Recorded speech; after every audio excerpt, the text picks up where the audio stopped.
There is no mountain that cannot be moved in his name. Jesus, there is no valley. Welcome back to Wisdom and Life. I want to thank you so much for the support that you have shown me by subscribing and supporting my videos as I talk about wisdom, I talk about life and inspire hope. So today we are going to tackle a topic that I feel I need to handle. And this is, sometimes you as a person who is not unwell, you may not know what kind of support you need to give to a person who is unwell. And in this case, I'm talking about someone with a chronic disease or a terminal disease or even acute, depending on the state where there is need of support. You may not know how, but today in this studio, let me just take you through, because from experience, I know some people do not know how exactly they can be of support to a person. I'll start by, number one, talking about emotional support. When I talk about emotional support, it is just simply being present. And being present, it may not necessarily mean that you even give words. You may not even have the words to give this person. But your presence there, you are able to just make assessment of what this person needs. And do not show sympathy, you show empathy. When I talk about empathy, is try putting yourself in the shoe of this person. Sympathy is about pity, making this person feel their state is very sorry, their state is very bad. But when you show empathy, it's like you're trying to put yourself in the shoe of this person, trying to think the way they are thinking at that particular moment. Even just trying to understand why are they responding in the manner in which they are responding to you. Listen to them. Weigh how to respond to what they are saying, because sometimes you may say the wrong things because now you don't know exactly what your response should be. Let them know that you are available for them. Let them know that you can come over when they need you. Then remember, I remember a few friends of mine who would tell me, please let me know where I can be of help. You know, that word alone gives you hope, because you know that you're not alone in this journey. The people will tell you that just write me a WhatsApp and tell me what you need. And true to their word, there are some days I'll wake up with a lot of pain and I just do a text or a WhatsApp. There were groups that were supporting me, others were praying for me. I just tell them how I am feeling at that particular time. And if someone gets to get the message early enough, they will respond. Some will even call that very night and just talk to me. It made the whole difference. Sometimes, you know, when people make you feel that you can call on them anytime, you are also, it's not difficult to even now begin telling them what you need. And in some video, I think when I was talking about parts of chemotherapy, I talked about, I don't know if I talked about the hormonal effect on you. Sometimes you feel like eating something and maybe that thing you're not able to prepare or you're not able to buy at that particular time. But just telling someone that I need, like me, there are people who will laugh, but there was a time I was craving for guava juice during chemotherapy. I don't know if I've ever taken it again. But you know, if someone is present, you'll be even freer or free to even talk to them about what you need. Just let that person know that you care. Sometimes just being present, you will see a few things they are struggling with, like if the house is dirty and there is no one else to help, you can clean that house for them. If it is about cooking a meal for them, you can do that for them. And the second support I want to point out is the practical support. I know I've mentioned already when I'm talking about emotional support, but it is only during that emotional support, being present and knowing exactly what this person needs, that you'll be able to now offer the practical support. I'm one believer who believes in practical Christianity. And practical Christianity, the Bible talks about if your brother comes to you and you are in a position to help them, you don't tell them, God bless you. You help them. If my problem was 200 shillings and I came to you and you prayed for me and let me go away without you giving me the 200 shillings, yet you had, then that's not practical Christianity. So, practically, as you come over, as you see this person, there are things that you'll notice they need help in. If it is taking them for the hospital visit, if it is driving them for their hospital visit, if it is even giving them that financial support they need, but be as practical as possible. I remember one time after my surgery, and there are things that we take for granted, as I've mentioned in one of the videos before, like this hair. I'm so proud and grateful to God every day when I can be able to see hair.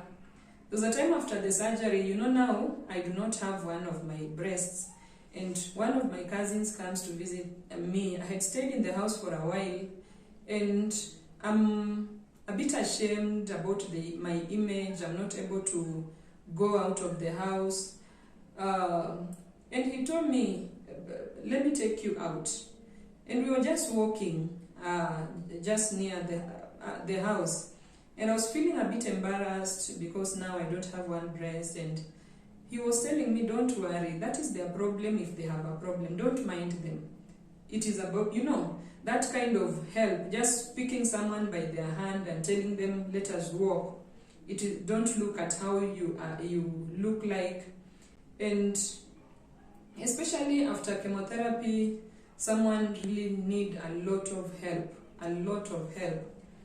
So be there practically. I remember one of these days, one time a few friends of mine, in my last video you saw Monica. They used to visit like almost every week with Ross Nakami. And one time when I was just about to go back to work, they told me that now you're going back to work. Should we still visit you or should we take you out? Because you need to actually get out of the house. And practically they came, took me out. And as I mentioned, and also in my last video, I've had so many coffee dates with these girls, these precious girls. So be as practical as you can be. And then there was a time, I'm just remembering a few things as I narrate this story. There was a time during my sickness, my daughter had a birthday, and I had just had chemo. And now I was wondering what happens to this girl. So a few friends of mine had visited that evening, and it really touched my heart because now this girl was fidgeting. It's already evening, mom has done nothing for my birthday. And when they realized, because I even didn't tell them, so they just were inquisitive and they realized that it's about the birthday. And that evening, they actually took me to somewhere to buy something for this girl. And those are some of the things that I'm talking about, practicability of friendships. Be there, be present, be practical. Even sometimes some people forget even what time to take medicine. So just tell them, ask them, is your time for medicine due? Then where is the medicine? Pick it for them, bring it closer to where they are, give them some water, encourage them even just to take water, the soups, the fruits. It counts quite a lot. Number 3, I want to also point out about financial support. I have mentioned in one of the videos that chronic illness is very expensive. It's very terminal, chronic, some acute diseases, as long as you need medical attention. And medical attention in Kenya is quite expensive. People will ask you that, don't you have a medical insurance card? Yes, I do have, and I've said that before. But there are things that medical card will not be able to cover for you. For instance, for me, if my diet was going to change, it is not on my budget. And you know, if you earn a salary like myself, there's a way you manage your salary. But right now, you have something different that was not there before, and you realize that you have to budget for these things. For instance, you have to go, like now during chemo, I used to go to hospital after every 3 weeks. That is transport facilitation. During radiotherapy, I will go to hospital daily. Is that part of your salary budget? It is not budgeted for. And just support. If you are in a position to support this person, give them fuel to go to hospital. Some people use even, there are people who use public transport, and it's a bit hectic. Practically, you can come pick this person, take them to hospital, or give them some money for Uber if you can. And there are people who also do not have the privilege of that medical insurance card, meaning practically they have to dig deeper into their pockets. So you can call upon your friends, put something together, give this person. They will always remember you. And there are people in my life that I'll always remember, because I remember anytime I was not able to maybe there are clinics I'll pay by cash, using cash. Sometimes I do not have that cash. Some people, when you call on, I'll call on some friends of mine and they'll give me the cash. I remember this group of people, my friends, the alumni. I talked about them in my last video. There was a time they gave me fuel for a whole week. You don't take such things for granted. You really appreciate such people. So when I was also doing a video about alopecia, I remember there's a moment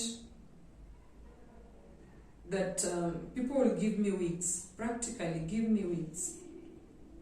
So if you can help them save on that kind of cost, sometimes they may not even have the money to buy that wig. So just support in the way you can. Last but not least, I want to mention about spiritual support. You know, when you are going through problems, you are at your lowest, you are at your weakest.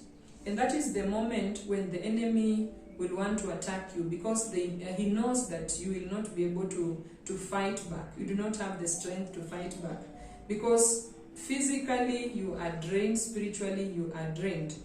And I want to thank God at this juncture for the spiritual authority that I have.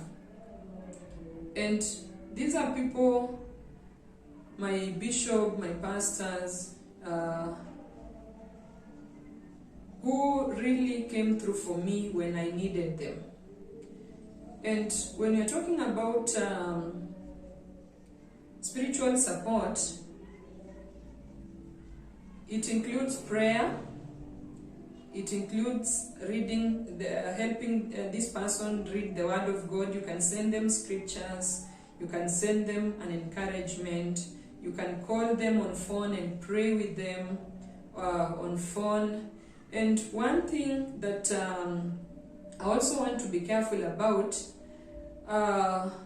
when I was talking about denial, in the process, in the stages of grief for chronic illness, when someone is still within denial and they are angry at God, sometimes also introducing the topic about God in terms of God is able, God will do this, and they are still struggling as they blame God, as they are angry about what God, according to them, what God has done. Sometimes you may not be of much help when you force prayer on them, force scripture on them, do a spiritual assessment, look at them, know what to say. I hope I'm clear there. The other thing is that also you need to be aware of their level of spiritual maturity. It's not everybody who is at your level. So depending on the level they are at, please be careful and know how to handle them. I know this is where some people will even pray on you, pray, P-R-E-Y, pray on you. So I'm one radical Christian, and it's not everything that is presented to me in the name of Christianity I have to receive, I have to consume. So when you visit someone like me and you're telling them about a certain preacher on TV, please be sure that I subscribe to what that preacher preaches or teaches. If I do not subscribe to his teaching, please just let me be, because you're irritating me. The more you are making me feel like you are not of very good help to me at that particular time. I remember some people saying, I know it's a moment of desperation, yes, but do you know what I believe in? Do you know who I believe in? Do you know our relationship with God? So that now you come in and instead of making it better, you want to even make it more worse. So if you know you're not going to be of so much spiritual help to a person, please just leave it to someone who will be able to help them instead of making them even more desperate. So I've said in summary about spiritual support is that you need to understand the level at which this person is spiritually, and you also need to know what exactly they believe in, so that you're not going there with your ideologies or your perceptions or things that will not make sense to this person at that particular time. So thank you so much for listening to me. We've talked about emotional support, we've talked about practical support, we've talked about financial support, and finally spiritual support. See you in the next video. God bless you. Subscribe.